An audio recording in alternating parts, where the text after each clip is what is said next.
राधे राधे महाराज जी। महाराज जी कुछ ऐसे मुद्दे होते हैं मेरे को रखने ही पड़ते हैं आपके आगे महाराज जी। महाराज जी मेरी शादी पिछले साल जुलाई में हुई थी, लेकिन मेरी पत्नी गलत आदतों जैसे शराब, सिगरेट, मेरे साथ मारपीट, माता पिता के साथ दुर्व्यवहार और अन्य क्रियाएं में भी शामिल है महाराज जी। इन सबको ना सहन कर पाने की वजह से हमारा रिश्ता तलाक की कगार पर आ चुका है।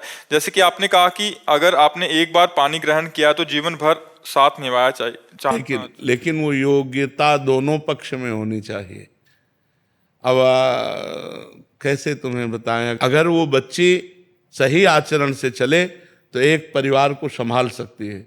अगर उसने आचरण अपने बिगाड़ लिए तो देखो, आप पति हो, आप कह रहे हो तलाक की स्थिति है। अगर तलाक होती है तो उसका भी जीवन संकटपूर्ण है और आपका भी जीवन संकटपूर्ण है। तो हमें लगता है अगर छोटे छोटे बच्चों के आचरण पवित्र कराए जाए, उनको व्यसन मुक्त किया जाए, कोई बच्चा व्यसन न करे, तो हमारा जो नवीन भारत की पीढ़ी है ये बहुत बढ़िया हो जाए। अब वो बच्ची अगर नशा ना करे, गलत आचरण ना करे, अपने पति से प्रेम करके एक सदगृहस्थी बसा सकती है कि नहीं बसा, पर वो आदत, तुम्हारा जीवन तुम्हारे हाथ में है। अगर तुम गलत आचरण करोगे तो तुम दुखी हो जाओगे, अच्छे आचरण करोगे तो सुखी हो जाओगे। देखो आपके सामने उदाहरण है, वो कह रहा है कि तलाक की कगार पर। क्या ब्याह इसलिए होता है? सदगृहस्थी बिगड़ गई कि नहीं बिगड़ गई? माना तुम दूसरा कर लोगे, तुम दूसरा कर लोगे, लेकिन आचरण अपवित्र हो रहे हैं ना, भावनाएं अपवित्र हो रही ना। अब इन बातों को कैसे समझे? हमारा भारत देश है, इसमें एक बार जिसका पाणी ग्रहण किया, जैसा बच्चा कह रहा है, आजीवन निर्वाह करना, पर दोनों उसकी योग्यता को समझें, पाणी ग्रहण की महिमा को समझें। जैसे माना आज हम वर का वर्ण कर रहे हैं, आज हम किसी लड़की का वर्ण कर रहे हैं, अब हम दोनों गलत नहीं करेंगे, अब दोनों मिलकर हम चलेंगे और अपनी गृहस्थी को बसाएंगे। ऐसे विचार कर लो। चाहिए कि बाल्यावस्था से जब तक ब्याह ना हो तब तक हम कोई गलत आचरण ना करें। चाहिए ब्रह्मचर्य से रहें, धर्म से रहें, कोई नशा न करें, कोई गंदी बात न करें।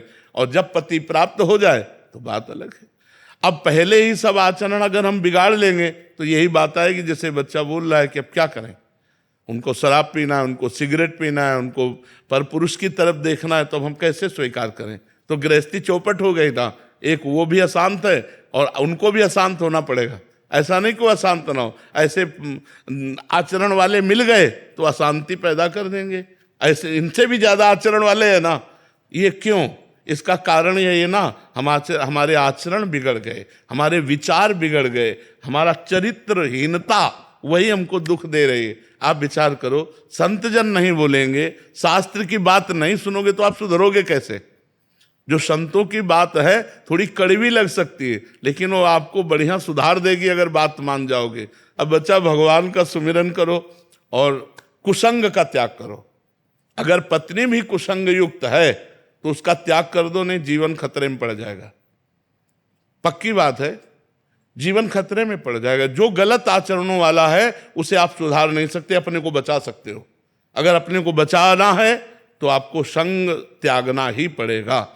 अगर ऐसे आचरणों से युक्त हो और सुधरने की गुंजाइश ना हो तो तुम भी भैया आनंद से जियो और हमको भी आनंद से जीले दो। उसमें ये संबंध विच्छेद ही एक दवा है। मारपीट नहीं, हिंसा नहीं, कोई झगड़ा मत करो। बच्चा हो चाहे बच्ची, दोनों को अपने आचरण सुधारने चाहिए। देखो, तुम गलत रहे होगे लेकिन तुमको गलत पसंद नहीं है। हमारी बात को पकड़ना। तुम गलत रहे हो लेकिन तुम्हें गलत पत्नी मिले ये तुम्हें चाह नहीं रहेगी, तुम्हें गलत पति मिले ऐसी चाह नहीं, तो फिर तुम गलती को क्यों स्वीकार किया? तुम भी गलत छोड़ो। गलत छोड़ो तो तुम्हें अच्छा पति मिलेगा, गलती छोड़ो तो तुम्हें अच्छी पत्नी मिलेगी और आपका परिवार बढ़िया चलेगा। तो हम छोटे छोटे बच्चों से लेकर नवयुवकों को संबोधन देते हैं, प्रार्थना करते हैं कि आप नशा छोड़िए, नशे से गलत होता है। आप व्यभिचार छोड़िए, आप अपनी पत्नी से प्यार कीजिए, आप अपने पति से प्यार कीजिए, और जब तक पति पत्नी का संबंध न हो तब तक ब्रह्मचर्य से रहिए। अब हम क्या कहेंगे? शास्त्र और अध्यात्म जो बोलेगा वही तो हम कहेंगे। जब तक ब्याह ना हो तब तक ब्रह्मचर्य का पालन करने का शास्त्र आदेश करते हैं। अब कौन हमारी बात को मानने के लिए तैयार? जो तैयार हैं उनका मंगल हो जाएगा,